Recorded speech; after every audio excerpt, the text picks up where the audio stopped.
안녕하십니까? 2023년 4월 7일 금요일 인도네시아 헤드라인 시작합니다. 첫 번째 소식입니다. 인도네시아 소비자 물가 상승률이 7개월 만에 5% 아래로 떨어졌습니다.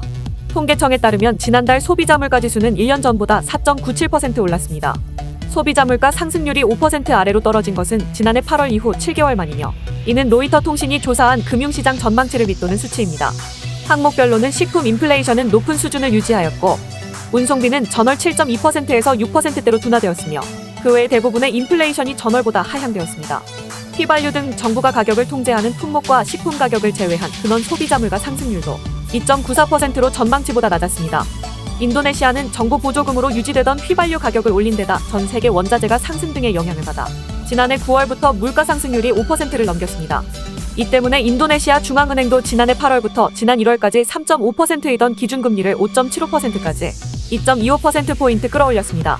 하지만 물가가 안정되면서 지난 2월부터 2개월 연속 금리를 동결했으며, 이번 달에도 금리 동결이 예상됩니다. 중앙은행은 올해 4분기에는 물가 상승률이 목표치 이내로 들어올 것으로 기대하고 있습니다. 그러나 금융시장에서는 이번 달 물가 상승률이 다시 5%대로 상승할 것으로 예상하고 있습니다. 이는 지난달 23일부터 이슬람 금식성월 라마단이 시작됐으며, 이달 19일부터 인도네시아 최대 명절인 르바란 휴일에 들어가기 때문입니다. 다음 소식입니다. 중부 수마트라에 있는 두마이시의 뻐르타미나 소유의 정유 공장에서 폭발 사고가 발생해 9명이 다쳤습니다. 해당 사고는 두마이 공장의 수소화 분해 과정에서 발생하였습니다. 불순물이 많은 원유에서 코발트, 몰리브데, 알루미늄계 촉매제를 수소와 고온고압으로 혼합하여 황, 질소, 탄소화 합물 등을 제거하는 과정에서 폭발한 것으로 추정하고 있습니다. 이번 폭발로 두마이 공장의 유리창과 두마이시의 일부 주택이 손상되었으며, 9명의 경미한 부상자가 발생하여 인근 병원에서 치료를 받았습니다. 하지만 이번 폭발은 일대에 큰 진동을 일으켰으며 인근 주민들이 불안에 떨었습니다. 지역 경찰은 폭발로 인한 화재는 금방 진화되었다고 발표하였습니다. 또한 이번 폭발로 주거지역 인근에 위치한 유류 생산 및 저장시설의 안전관리와 폐쇄 여부에 대해서 다시 한번 수면 위로 떠오르고 있습니다. 특히 올해 들어 인명피해가 있는 뻐르타미나 화재 사건은 총 3건입니다.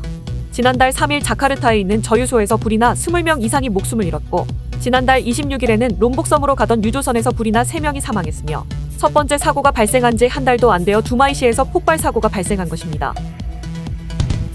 다음 소식입니다.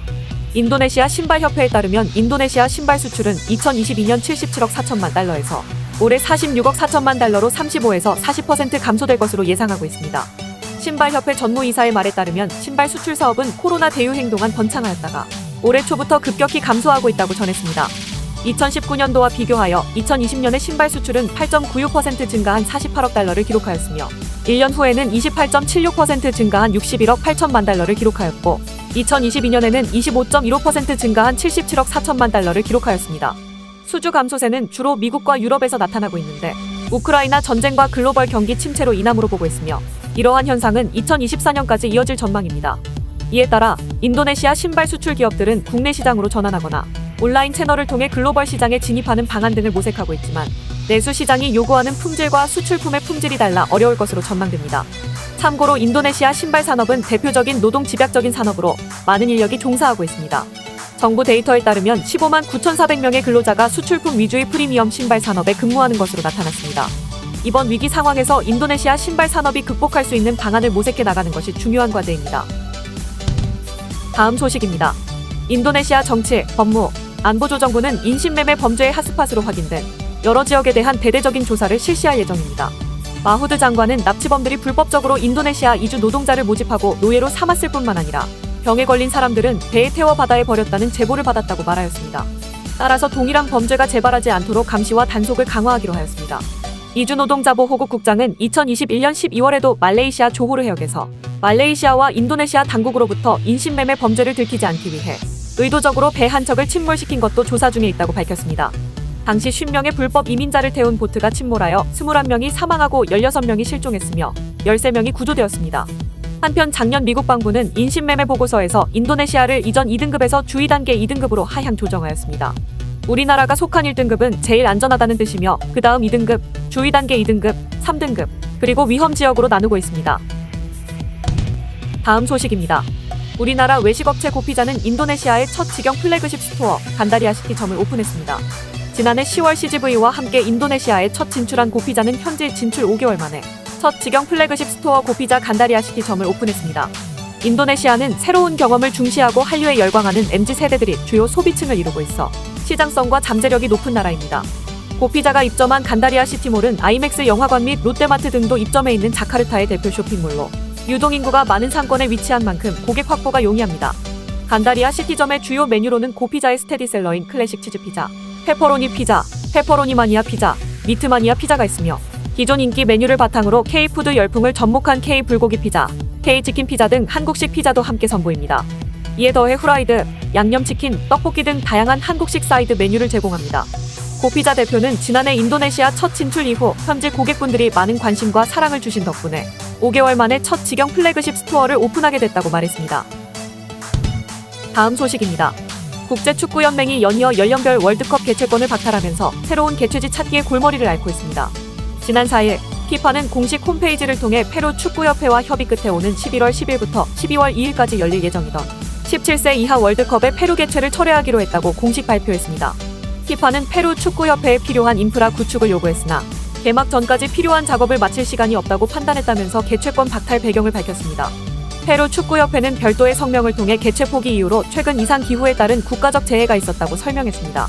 실제로 에콰도르와 인접한 페루 북부 지역은 지난달 사이클론과 폭우, 지진 등으로 큰 피해를 봤습니다. 한편 앞서 피파는 지난달 29일 인도네시아의 20세 이하 월드컵 개최권을 박탈했습니다. 인도네시아는 종교적인 이유로 이스라엘에 반감을 가지고 있어 이스라엘 선수단의 입국을 반대하는 시위가 벌어졌으며 일부 강성 무슬림 세력이 이스라엘 선수단이 입국 시 납치하겠다는 협박을 하자 피파는 선수단 보호 차원에서 인도네시아의 대회 개최를 취소하고 새 개최지 찾기에 나선다고 밝힌 바 있습니다. 한편 피파가 인도네시아에 이어 페루까지 연령별 월드컵 개최를 취소하면서 현재 아르헨티나가 가장 유력한 새 개최지로 꼽히고 있습니다. 다음 소식입니다. 고금리로 세계 자본시장이 경색된 가운데 인도네시아로 글로벌 투자 자금이 쏠리고 있는 것으로 나타났습니다. 지난 1일 블룸버그에 따르면 올해 1에서 3월 인도네시아 증권거래소의 기업 공개로 조달한 자금은 14억 5천만 달러를 기록했습니다. 이는 1분기 기준으로 역대 최고치이며 아시아 금융허브인 홍콩 증권거래소의 조달액의 2배에 달했습니다. 특히 올해 1분기 아시아 태평양 지역의 IPO 공모액은 전년 대비 60% 감소한 상황에서 자금을 조달한 것입니다. 뱅크 오브 아메리카의 수닐 카이탄 동남아 IB 부문장은 인도네시아는 현재 우리의 주력 시장이라며 2에서 3분기 내로 인도네시아에서 5건 이상 IPO를 성사할 것이라고 설명했습니다. 인도네시아 주식시장이 호황인 배경엔 당국의 민영화 정책이 있습니다. 지난해부터 국영업체의 지분을 일부 상장하며 국영업체의 민간 자본을 끌어들였습니다. 지난달 27일에도 국영광물업체 하리타 니켈은 공모가격 6억 9,500만 달러를 조달하며 IPO에 성공한 것으로 알려졌습니다. 블룸버그는 인도네시아 당국은 정부 예산을 절감하기 위해 국영기업 IPO를 추진해왔다며 글로벌 전기차 공급망에 편입하려는 정부의 노력도 글로벌 투자자들의 관심을 끌었다고 분석했습니다. 또한 전기차 공급망의 핵심 원자재인 니켈에 투자할 기회를 잡을 수 있기 때문에 인도네시아 광물업체 상장에 투자자들의 관심이 쏠리고 있습니다. 카이탄 부문장은 인도네시아의 신규 자본이 대거 유입되고 있는 것은 확실하다며 하지만 더 많은 글로벌 자본을 끌어들여야 미래를 장담할 수 있을 것이라고 강조했습니다. 시청해주셔서 감사합니다. 다음 시간에 뵙겠습니다.